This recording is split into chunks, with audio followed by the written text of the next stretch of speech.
far as the ultimate goal is concerned, I think none of us need have any apprehension. None of us need have any doubt. But my fear, which I must express clearly, is this. Our difficulty, as I said, is not about the ultimate future. Our difficulty is how to make the heterogeneous mass that we have today take a decision in common and march in a cooperative way on that road which is bound to lead us to unity. Our difficulty is not with regard to the ultimate.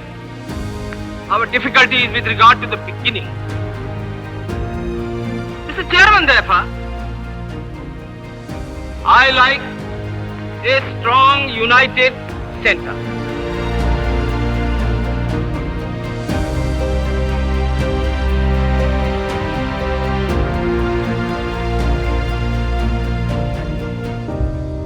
India, also known as Bharat, is the world's biggest democracy, proudly called the mother of democracy.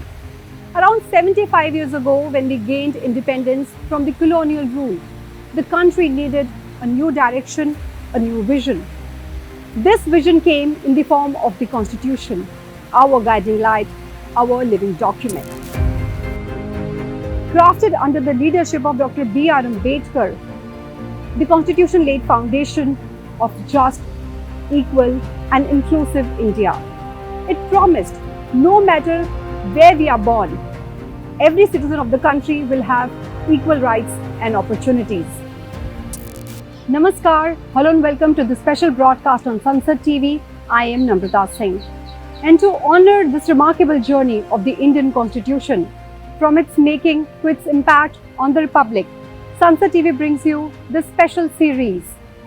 Each episode embarks on a 20-year chapter in this journey. We, the people of India, carry deep meaning, establishing citizen as the ultimate authority, with Parliament serving as its voice. Preamble promises every citizen justice, liberty, equality and fraternity. India's constitution is the longest written constitution in the world, spanning approximately 1,45,000 words. It reflects the strength of our democracy, protects our country's rich diversity and promotes unity and harmony. Our constitution makers drew inspiration from India's ancient values and culture, giving full respect to our traditions while building a modern democratic nation. For the past 75 years, it continues to be our most sacred text, not just a book of laws, but a modern reflection of India's timeless civilizational values. November 26, 1949, a date etched in history. On this day, the Constituent Assembly adopted the Constitution of India.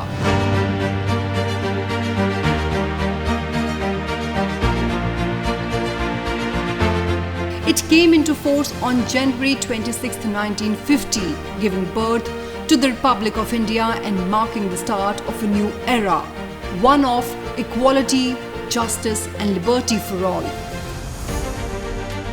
November 26th is now celebrated as Constitution Day, reminding us of the values that define who we are as a nation.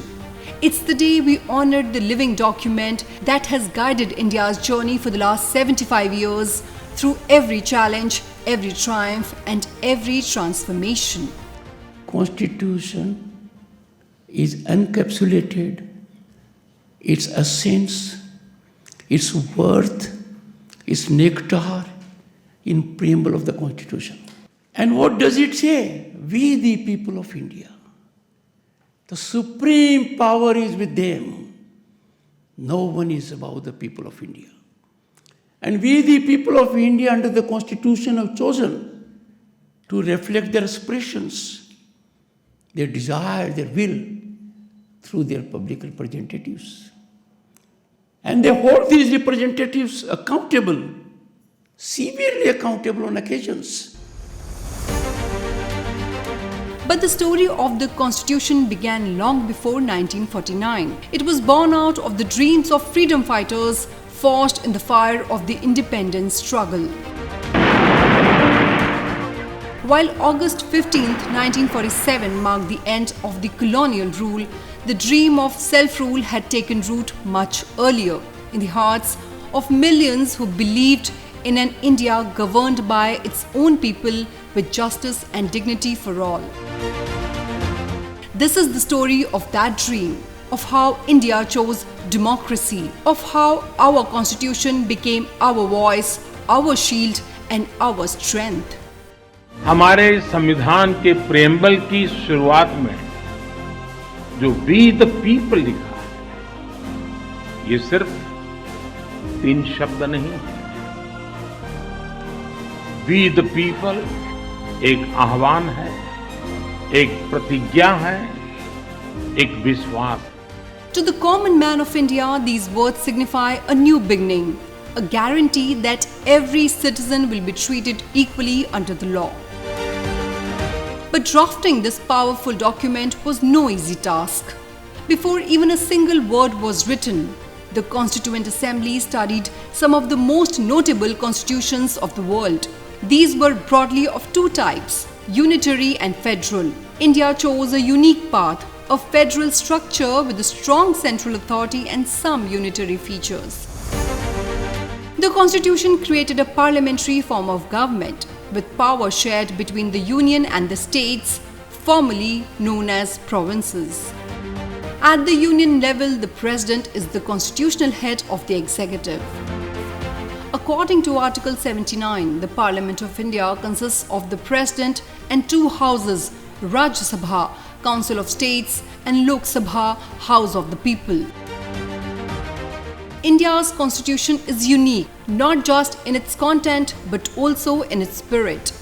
It balances ancient values with modern governance, unity with diversity, and rights with responsibilities.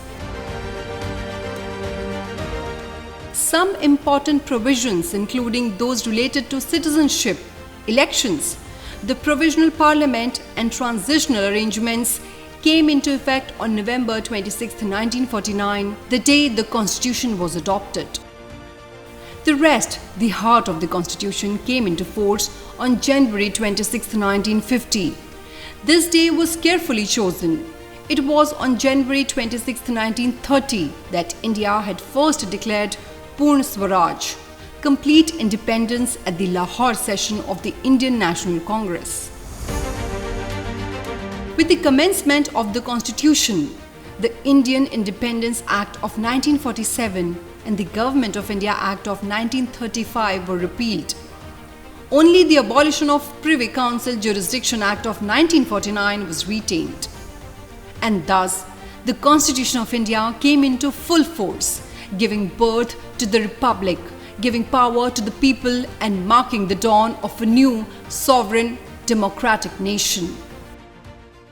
Since its implementation, the Indian Constitution has undergone important transformations, especially between 1951 and 1970, which played a key role in shaping country's legal and political framework. The period between 1950 and 1970 marks a critical phase in India's constitutional evolution. With the adoption of the Constitution, India emerged as a sovereign, democratic republic in 1950. But the first 2 decades tested the strength of its federal and parliamentary framework. The rising challenges, political, social, and regional, placed significant strains on the young democracy. To safeguard national unity and stability, a series of legal, political, and institutional reforms became necessary. When the Constitution came into force in 1950, it consisted of 395 articles divided into 22 parts and 8 schedules. Over the years, amendments have increased the total to 448 articles, reflecting the nation's changing needs. The framers of the Constitution faced several critical challenges that they had to address while drafting the document.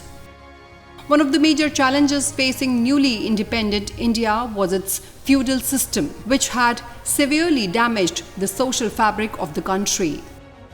Under this system, land ownership was concentrated in the hands of a few, while a vast majority of people depended on these landlords for their most basic needs. During British rule, farmers did not own the land they cultivated. Land was controlled by zamindars, jagirdars and other large landowners. Leasing land to tenants was a common practice, but the system was exploitative. Contracts heavily favored landlords, and tenant farmers were often subjected to unfair treatment with little security or protection. The land revenue systems of British India, especially the zamindari system, became a major focus of the Indian freedom movement. After independence, the government recognized that dismantling the system was essential for ensuring justice and empowering rural India. In a historic move, the first amendment to the Constitution in 1951 modified Article 19 and 31, allowing states to pass land reform laws. This paved the way for the abolition of the zamindari system and the redistribution of land, a landmark step towards social and economic equity. One of the first major agricultural reforms introduced by the Government of India was the Zamindari Abolition and Land Reforms Act of 1950. It symbolized the beginning of a new era, where land, power, and opportunity were no longer concentrated in the hands of few, but shared more equitably among the people of India. However, the government faced significant challenges as land reform laws were met with strong resistance and swiftly challenged in courts, leading to legal hurdles that delayed their implementation. One of the most notable legal challenges came in the case of State of Bihar versus Kameshwar Singh. Singh, a prominent zamindar, contested the constitutionality of the Bihar Land Reforms Act 1950. He argued that the act was discriminatory towards zamindars, violated the right to equality under Article 14, and failed to provide just compensation for the property acquired, thus infringing upon his fundamental right to property.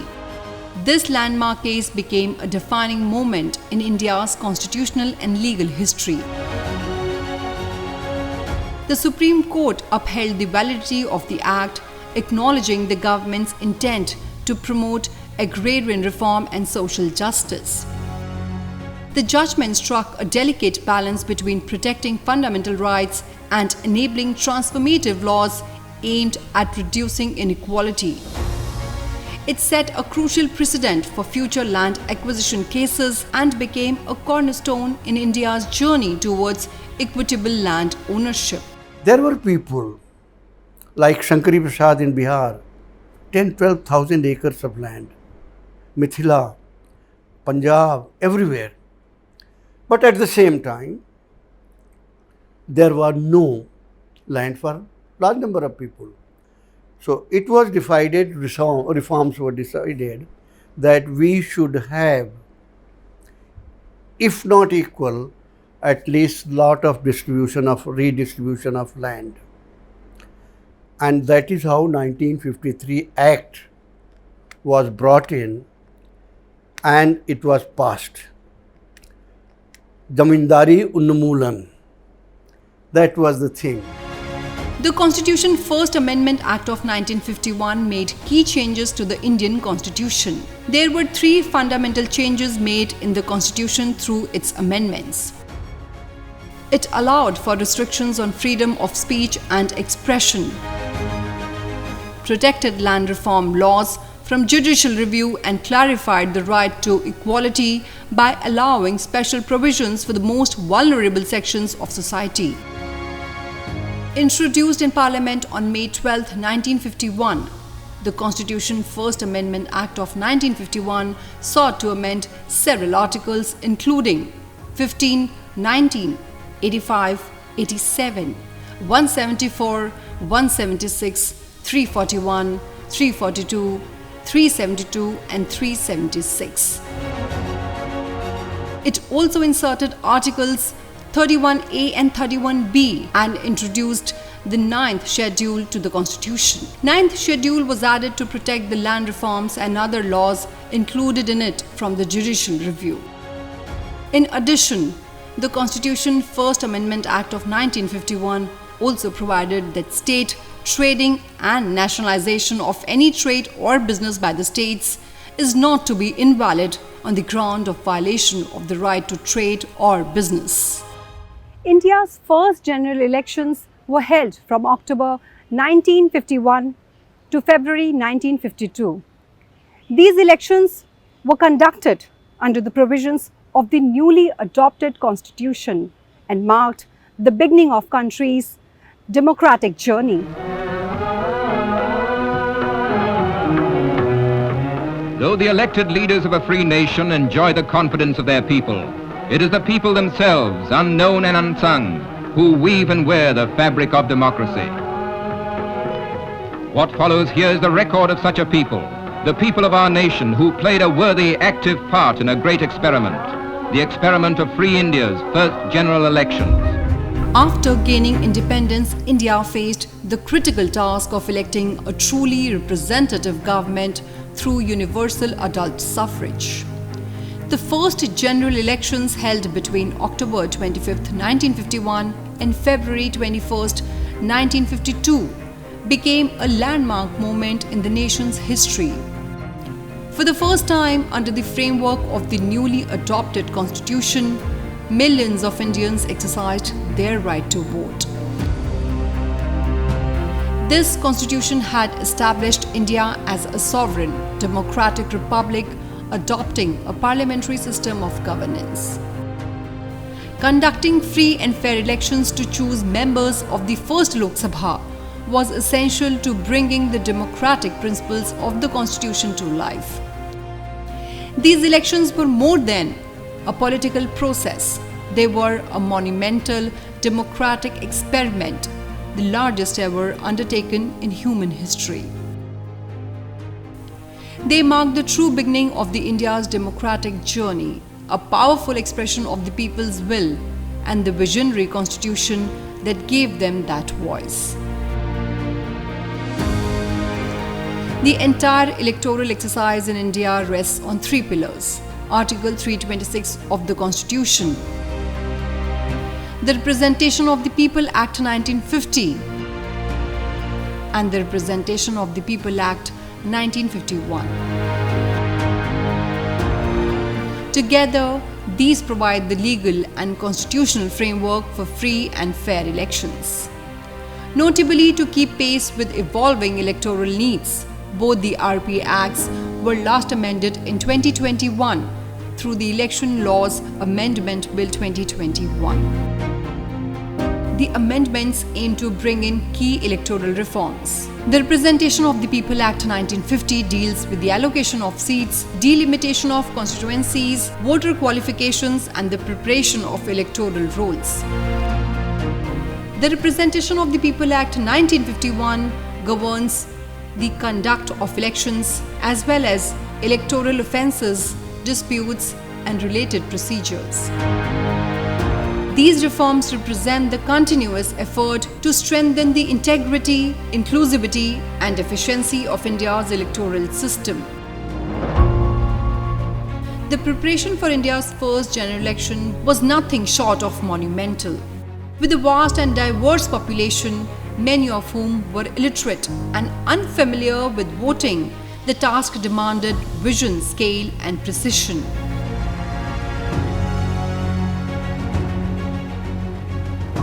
The newly formed Election Commission of India, established in 1950, took on this historic challenge.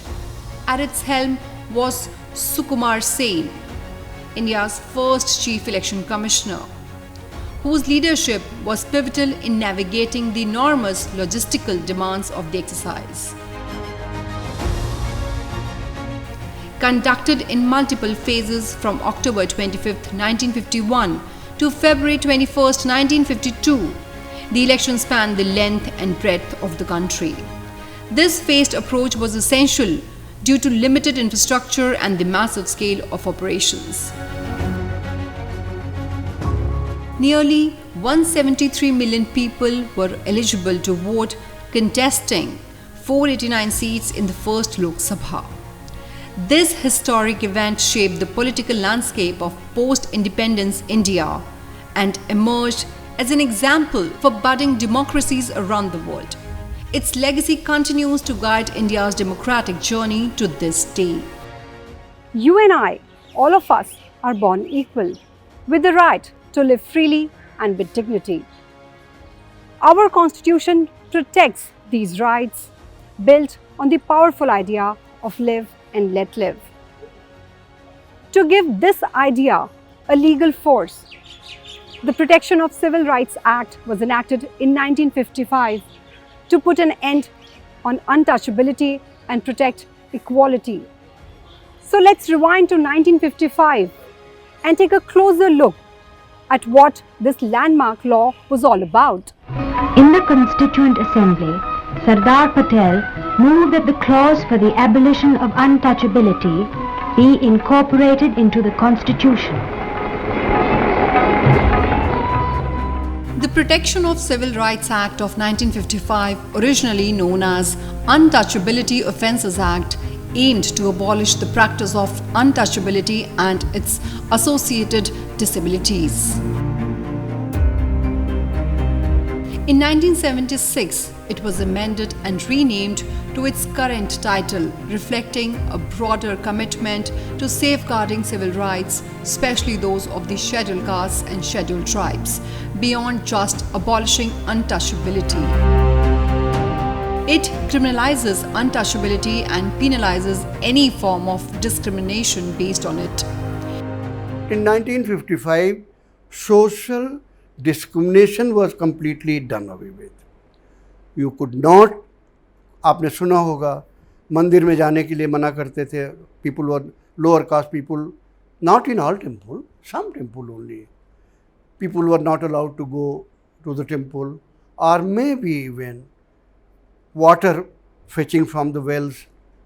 So this amendment went into a long way eradicating the discrimination against the underprivileged people. I will call them underprivileged because they didn't have enough land, or they were laborers, or social, जिसको कहें discrimination was there. Desire was that ultimately India will achieve a status of caste-less society. जाति विहीन समाज भारत का होगा. And Ambedkar's dictum was repeated again and again, annihilation of the caste. Main provisions of the PCR Act are as follows. Section 3 to 7A of the Act list actions considered offences if done on the grounds of untouchability. Section 3, denying entry to places of public worship or access to sacred water sources. Section 4, refusing access to shops, hotels, public restaurants, entertainment venues or cremation grounds. Section 5, denial of admission to hospitals, dispensaries and educational institutions. Section 6, refusal to sell goods or provide services. Section 7, molestation, injury or insult based on untouchability. Section 7A, forcing someone to do scavenging, sweeping or dispose of carcasses. To ensure effective enforcement, the Protection of Civil Rights Rules 1977 and the SC/ST Prevention of Atrocities Rules 1995 were also introduced. The state's Reorganization Act of 1956 was a major post-independence reform that redrew state boundaries based on language. It reshaped India's map to better reflect its linguistic diversity.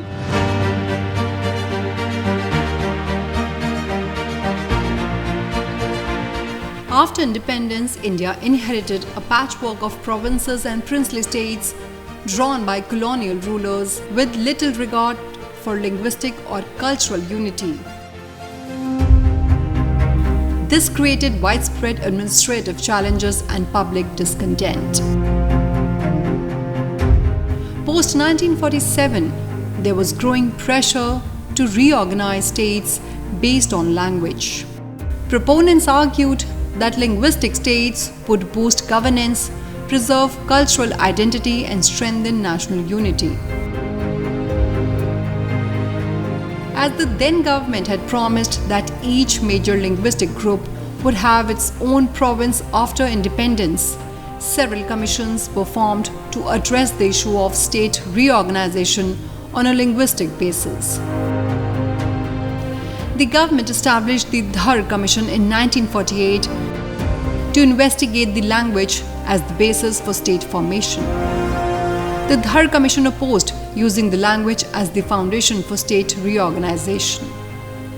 Post that, a JVP committee including Vallabhbhai Patel was formed to investigate the Dhar Commission report. The JVP committee too rejected language as a basis for reorganization, prioritizing national unity over regional identities. In 1953, the death of a freedom fighter, Poti Sriram Mullu, after a hunger strike for a separate Telugu-speaking state led to the formation of Andhra Pradesh. This triggered a nationwide demand for linguistic reorganization. The government responded by setting up the States Reorganization Commission in December 1953 under Fazal Ali with K.M. Panikkar and H.N. Kunzru. It submitted its report in September 1955. The Commission recommended state boundaries based on linguistic and cultural identity, national unity and integrity, administrative and economic efficiency, welfare-focused planning. Based on these recommendations, the States Reorganization Act 1956 was enacted, redrawing India's map and creating 14 states and 6 union territories. To support this structural change, the 7th Constitutional Amendment Act was also passed in 1956. It abolished the earlier classification of states into parts A, B, C, and D and introduced 2 clear categories, states and union territories. This reorganization became the blueprint for future state formations, including Gujarat and Maharashtra in 1960, Haryana in 1966, and several others. These were some of the key acts and laws enacted during the 1950s and 60s. But as India evolved, so did the need to strengthen its legal and constitutional framework. This gave rise to key constitutional amendments and transformative national policies. Second Amendment Act 1952 removed the cap on population size per parliamentary constituency, allowing one Lok Sabha member to represent more than 750,000 people. 10th Amendment Act 1961 formally integrated Dadar and Nagar Haveli into India as a union territory, previously under Portuguese rule until 1954. 12th Amendment Act 1962 incorporated Goa, Daman and Diu into the Indian Union after their liberation from Portuguese rule through Operation Vijay in 1961. 21st Amendment Act 1967 included Sindhi to the 8th schedule as one of the official languages of India. 24th Amendment Act 1971 asserted Parliament's power to amend any part of the Constitution, including fundamental rights, a direct response to the Golaknath judgment. It also made presidential assent to constitutional amendment bills mandatory. Golaknath case 1967 was a landmark moment in India's constitutional history.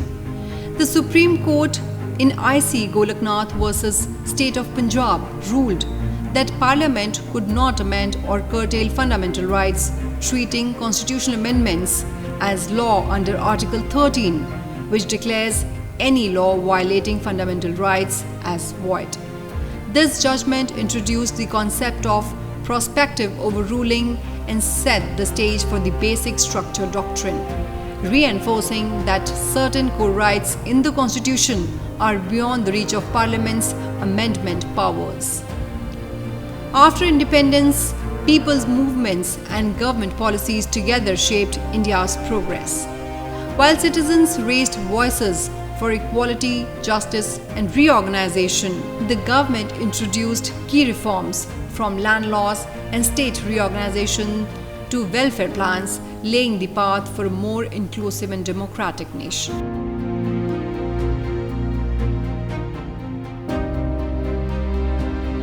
One important movement during this time was the Green Revolution, which began in the mid-1960s as a response to severe food shortages and the threat of famine. By introducing high-yielding seeds, chemical fertilizers, and modern irrigation techniques, it transformed India into a food surplus nation.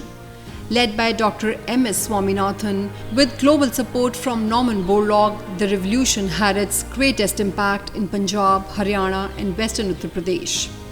Alongside this, to promote inclusive development and achieve socio-economic justice, the government nationalized 14 major private banks in 1969. Inspired by the Nariman Committee report in 1968, this move aimed to expand banking services beyond the urban elite, providing credit to rural areas, supporting agriculture, and aligning financial resources with the country's broader planning goals. From key laws to big amendments, the 50s and 60s truly set the stage for modern India. These changes weren't just on papers, they shaped how we live, vote, and grow as a nation. Well, that is all I have for you in this special broadcast. Stay tuned and thank you for watching Sansad TV.